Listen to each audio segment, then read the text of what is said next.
只要普通料嚟啫喎，睇多次啊！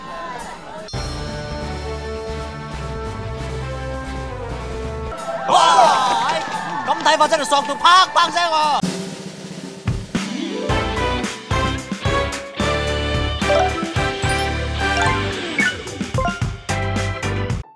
첫 공개 때만 해도 웬 뜬금없는 포숨 소리를 들었지만 굿건이 덕에 이제는 선녀를 넘어 본가로 인정받고 있는 포켓몬스터 레전드 아르세우스의 발매일이 이제 얼마 남지 않았습니다. 그래서 오늘은 저번 브다샤펄 정리 영상에 이어 레전드 아르세우스의 공개된 정보를 간단히 정리하는 영상을 준비해봤습니다. 들어가시죠.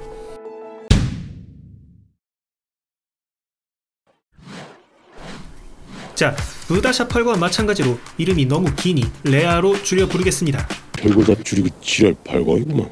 게임 프리크에서 제작한 포켓몬스터 레아는 아르세우스를 메인으로 한 시리즈 최초의 세미 오픈월드 게임으로 DP의 메인 지방인 시노 지방의 과거 히스이 지방을 배경으로 하고 있습니다. 게임의 주인공은 광희와 빛나의 조상처럼 보이는 두 인물 영빈과 윤슬. 처음엔 복장이 무슨 닌자 견습생처럼 보여서 살짝 마음에 안 들었는데 다행히도 플레이어 취향에 맞는 커스터마이징 기능이 포함되어 있기 때문에 전작들처럼 내게 딱 맞는 주인공을 자유롭게 만들 수 있습니다. 주인공은 조사 퀘스트를 받아 히스이 지방의 여러 지역들을 탐험할 수 있는데요. 주로 탐사와 토벌 의뢰 미션이 있으며 지역마다 베이스 캠프라는 거점에서부터 조사가 시작된다고 합니다. 여기선 포켓몬을 치료할 수도 있고 재료를 조합해서 몬스터볼 등의 도구를 만드는 공작 시스템을 사용할 수 있습니다. 물론 구입할 수도 있고요.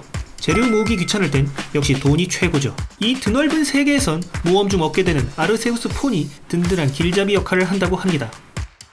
배경이 옛날인데 스마트폰이... 뭐 그럴 수도 있죠. 젤다 야숨에서 영향을 받은 듯한 카툰 렌더링 그래픽은 윤곽선이 없어 불편하다는 지적이 나왔지만 동시 공개된 브다샤펄이 좀 많이 별로인 탓에 상대적으로 낮다는 평가를 받았습니다. 솔직히 뭐가 나은 건지는 모르겠지만요. 아, 여기 굳건이가 없구나.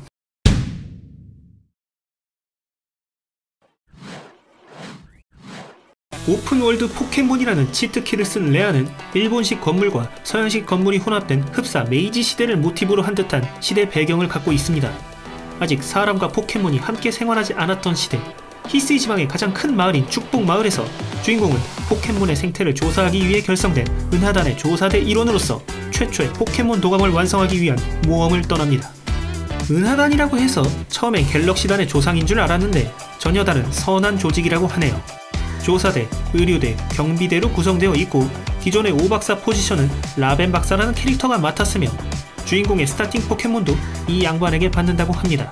그 외에 미도, 단지, 억새, 성화 등 가지각색의 캣틴들이 있으며 DP에 등장하는 마박사의 선조 전목이라는 캐릭터가 은하단의 단장으로 조사단의 대장으로 금경이라는 캐릭터가 등장하는데 굉장히 엄격하지만 게임에선 주인공을 많이 응원한다고 하네요.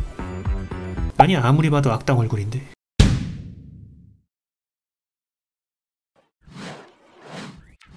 레아의 스타팅 포켓몬은 시노 지방의 포켓몬이 아닌 타 지방의 포켓몬들이 믹스되어 등장합니다.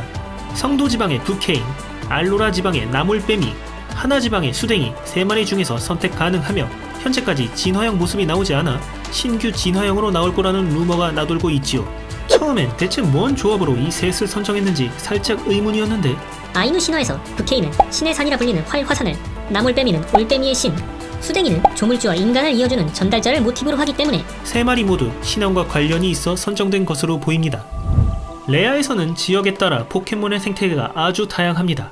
시간이 낮이냐 밤이냐에 따라 돌아다니는 포켓몬도 다르죠.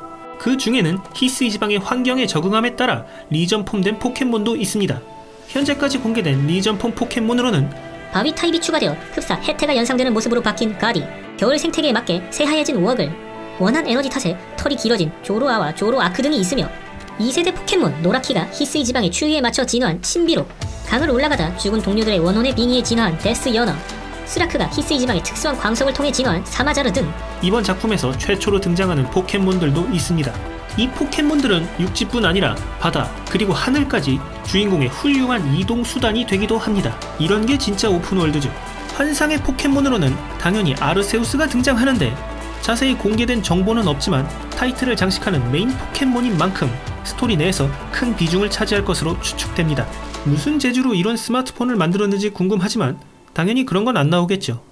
아니, 나오면 그게 더 이상하잖아.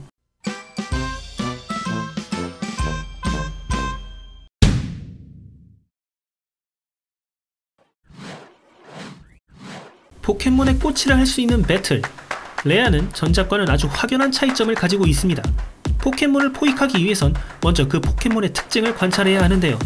종류에 따라 주인공에게 달려들기도 하고 바로 도망치기도 하기 때문에 플레이어는 풀숲이나 바위에 숨어 조용히 다가가거나 눈속임용 도구를 써야 합니다.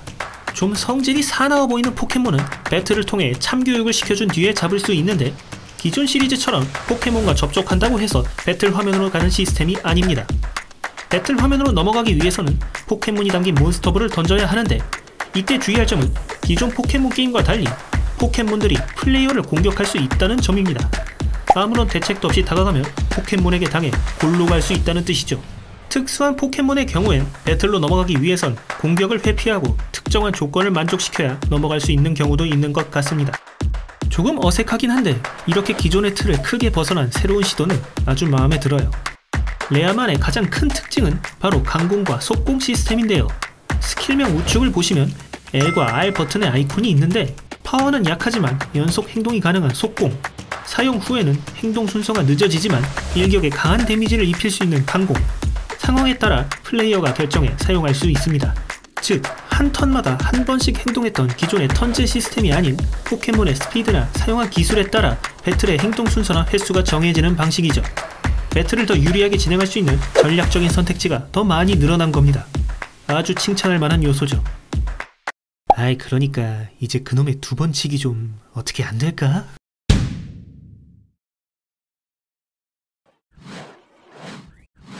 자, 마무리 발매 정보로 들어갑니다. 포켓몬스터 레아는 2022년 1월 28일 닌텐도 스위치 독점으로 발매 예정이며 가격은 64,800원. 조기 구입 특전으로는 히스이 가디 의상 세트와 저주 여우 가면을 받을 수 있고, 다운로드 조기 특전으로는 헤비볼 30개를 받을 수 있습니다.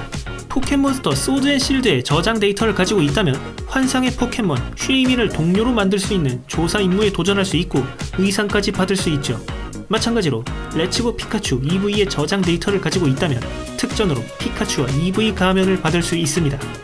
개인적으로 그놈의 더블팩 상술이 참 마음에 안 들었는데 깔끔하고 간결해서 참 마음에 듭니다. 물론 그렇다고 예약할 마음이 있다는 건 아니에요. 자, 이렇게 포켓몬스터 레전드 아르세우스 공개된 정보를 간단 정리해봤는데요. 현재 공개된 4세대 리메이크 부다샤펄이 우려했던 대로 문제점들이 보이는 가운데 포켓몬 팬들에게 한 줄기 희망이 될 수 있을지 참 기대가 되는 작품입니다. 솔직히 잘 됐으면 좋겠어요. 슬픈 건 부다샤펄로 충분해. 아무튼 포켓몬스터 레전드 아르세우스를 기다리시는 분들에게 마지막 준비운동 같은 영상이 되셨기를 바라며, 오늘의 영상 재밌게 봐주신 여러분들에겐 구독과 좋아요, 알림 설정을 강요하지 않고 구걸하겠습니다. 눌러주세요.